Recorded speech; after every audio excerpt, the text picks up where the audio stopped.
Welcome, everybody, to the Investing in Real Estate show. On this show, we answer your real estate and tax and economy-related questions, and we try to do it with a little bit of fun, a little bit of humor. And you're able to ask us a question here that we answer on the show by going to our website. Go to morrisinvest.com. That's MORRIS invest.com. And there's a microphone icon on the right side of your screen. Click that, and you can leave us a 30-second voicemail question. Just a little background on me, if you're not familiar. I'm a longtime real estate investor. I spent a lot of years working the 9-to-5 job, and while I was doing that, I was building up my financial education. This is something you don't learn in high school. You don't learn how to be financially educated when you're in the United States. They don't teach you that. So it's something I had to learn on my own. I went massively into debt after college, made a lot of mistakes. Realized though that wait a minute, if I started to own properties, if I own cash flowing properties, that could offset the amount of money that it would take for me to live every month. And that's how I discovered what I call our freedom number. What is the freedom number that it would take for you to live financially free in your life? We have a free download. It's a totally free PDF called our Financial Freedom Cheat Sheet. I'd encourage all of you to download it. We'll have a link in the description below. Again, it's just a few pages, but it walks you through step by step to help you figure out, how many rental properties and what is the monthly cash flow that you would need in order to cover all of your expenses. It's a really powerful cheat sheet that I hope that you will take advantage of, because you can put that number. We have a lot of clients who work with us. They tell us they'll put that number up on their window, in the bathroom mirror. They put it on their refrigerator, and then they work towards that goal of becoming financially free. So that's what we hope to do, and to really try to educate you in that direction. Okay, today we've got 3 great questions from our audience about real estate and about the economy and other things. But first, I want to tell you about our friends at Lear Capital, because Natalie and I are big investors in precious metals. Yes, we invest in real estate, but a big portion of our portfolio are in precious metals, gold and silver, because of what's happening to the US dollar. It's no secret, if you're tuned in, then you need to know that experts are predicting a big recession headed our way. One economist just said, this is the beginning of the end for the US dollar. So if your savings accounts are tied to the US dollar, look out, folks. Please protect yourselves. And we are devaluing the US dollar faster than ever before. And last year was terrible for most investors, but 2023, 2024 could even be worse unless you're smart and you have a portion of your assets in precious metals, other hard assets like gold, silver, and real estate. And that way you can protect your financial future as these other investments start to collapse all around other people. So if you want to invest in gold, our friends at Lear Capital can get you set up and start purchasing precious metals right now, or even converting part of your IRA or your 401k into a gold and silver IRA. It's very, very simple to do. And you can call them. They love talking to people on the phone, so you can see if it's a fit for you. Give them a call today at 1-800-450-1008. There's the number on your screen. We've also set up a special website just for you as well. You can get your free gold and silver investor guide by going to learmorris.com. That's LEARMORRIS.com. And right now, if you call and work with them, they'll get you set up with $15,000 in free bonus metals. That's right, $15,000 in free bonus metals with a qualified purchase. Again, call their 800 number today, 1-800-450-1008. And you can buy gold bars, gold coins sent right to your home, silver coins, silver bars sent right to your home, or held in storage off-site. They will talk you through that entire process. Again, give them a call today, 1-800-450-1008. We're going to take our first question here. This first one is a little difficult to hear. Sounds like he was on some sort of a car phone or something, or a Bluetooth in the car. But just bear with it. It's a short one, and then we will answer it. This one comes to us from Casey. Yeah, hi, Clayton. My name's Casey Walker. I'm from Kalamazoo, Michigan. The question I have for you involves single-family residences and whether you can throw 4 or 5 contracts together for a single-family residence with 4 or 5 separate people. Sometimes I feel like I might be violating some type of ordinance or rule because it's multiple people from different backgrounds in one house that's zoned single-family. I hope that makes sense, but that's really the question. And sometimes I just wonder, well, why even have a multi-family zoning if you can just throw multiple families in a single house? And I know you're not an attorney, but maybe just give me a generalized answer. I'd appreciate it. Thanks for your time. I All appreciate right. it. Bye.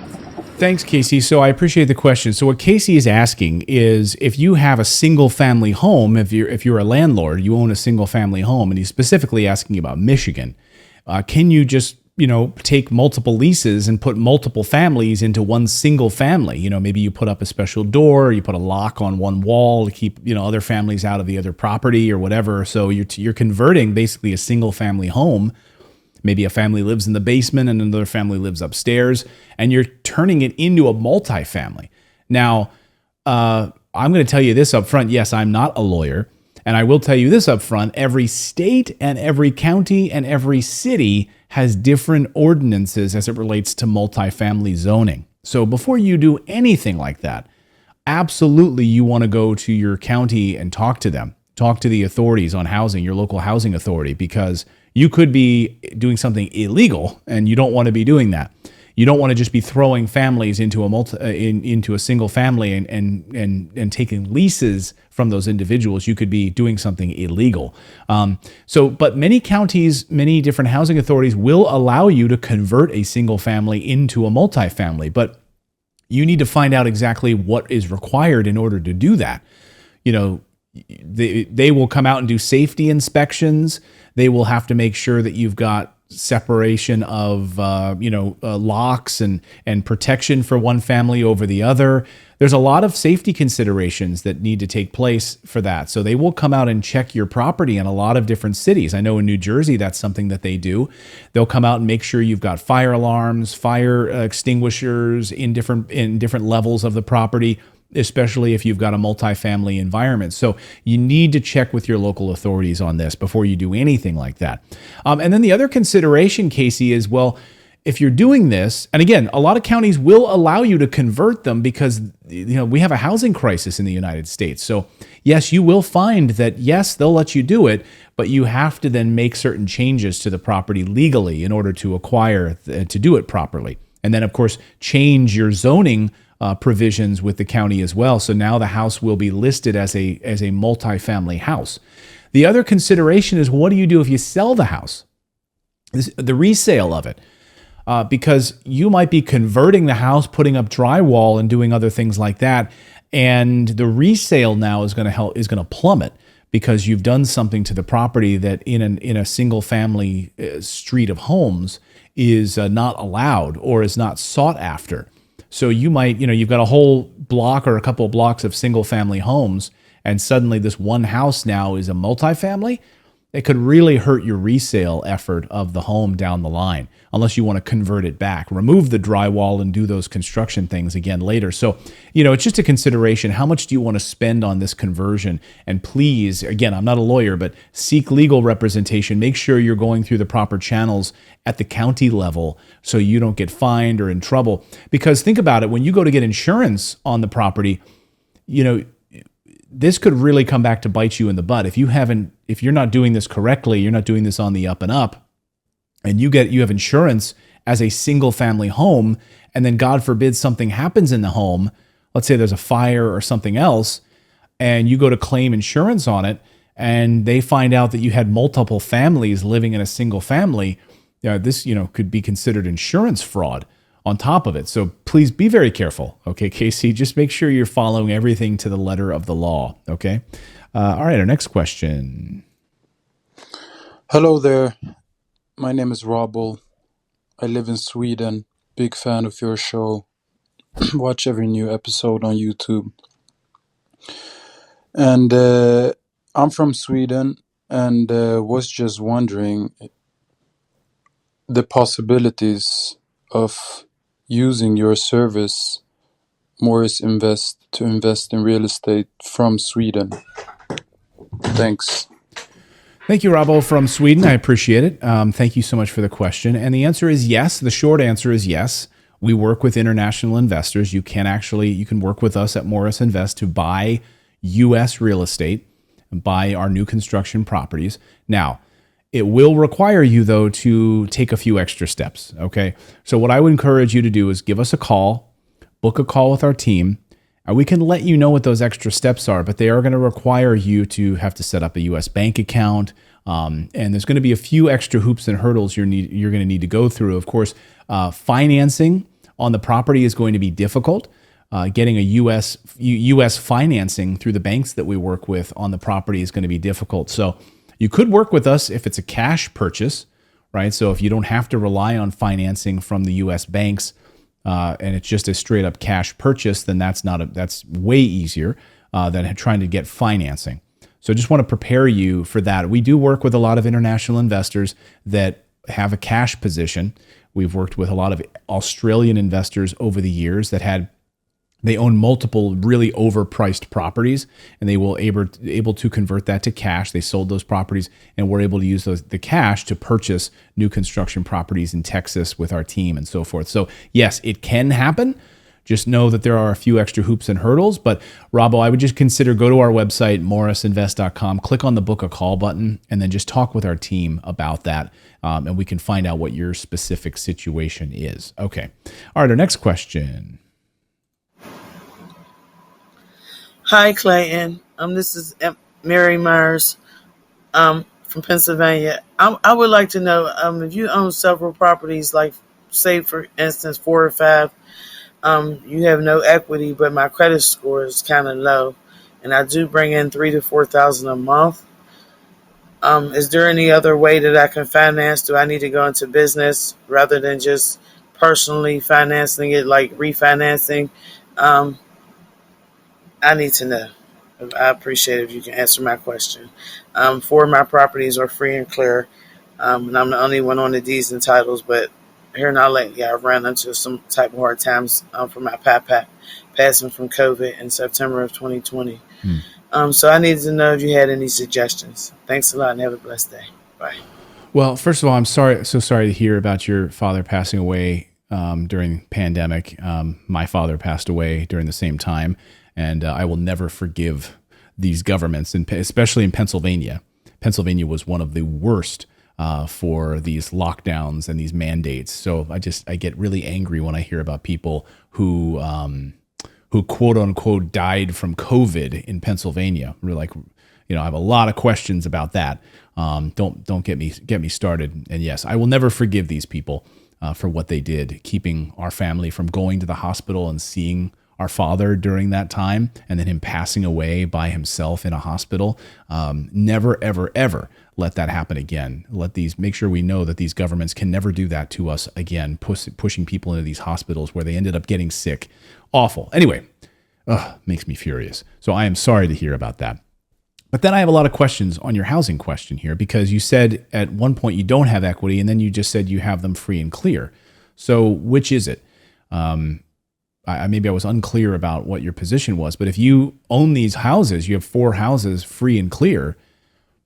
I mean, who gives a rat's behind about your credit score? Like, you own 4 assets that are free and clear. You can absolutely partner with private lenders, asset managers that will allow you to get money out of those properties. You don't need to rely on a credit score. Again, I think a credit score in the United States is a travesty. It really is something that holds people back. And other countries don't even use it. It's ridiculous.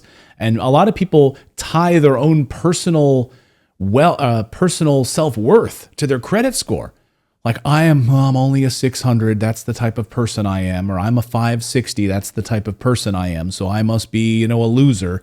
My credit score at one point was like 540. And I started investing in real estate. But I felt really bad about it, and I had to get creative. I couldn't rely on my credit score in order to get funding for my real estate journey. So what I would encourage you to do is go to, first of all, I would talk to my friend Dan Kraus over at Churchill Mortgage, okay? He's not an affiliate of this show. He's a friend. He's great. He can do refinances on rental properties that you own. So we'll have a link in the description. Call Churchill Mortgage, talk to Dan Kraus, see what he can do for you, and see if he can point you in the right direction, number one, so that you can pull out some equity on those properties. Now, if your credit score is a little dinged and you can't go the traditional financing route on it to pull out some equity in order to reinvest, then you may consider private lenders, okay, hard money lenders, private lenders, who will look at the assets, not you personally. They will look at the assets themselves, and then of course they will, they will give you money based on the asset itself. Give you perhaps a revolving line of credit that you can tap into. So another partner that I've worked with over the years that Natalie and I had based on our assets that we had, we were able to have about $1 million equity position, home equity position that we could then use to invest in other properties. That was Direct Lending Partners, DLP. Again, we'll have a link in the description for that as well. Give them a call. Just say, hey, my credit is what it is, but I have these assets that are free and clear. Would you be able to lend to us with some sort of an open line of credit based on these assets? This is what rich people do. They have gold in the bank, they have Bitcoin in the bank, and what they do is they get loans based on those assets. They don't sell the gold, they don't sell the Bitcoin, they don't sell the homes. They get loans on those. That's how Elon Musk bought Twitter, for crying out loud. So you can absolutely do this, regardless of your credit score. Anyway, sorry to hear about your father. Hope this was helpful. And thanks to all of you for leaving us voicemail questions. You can go to our website, go to morrisinvest.com, click on the microphone icon on the right side of your screen, leave us a voicemail question, and we will attempt to answer it here. Now go out there, take action, become a real estate investor. I believe it's the number one way to build wealth. We'll see you next time, everyone.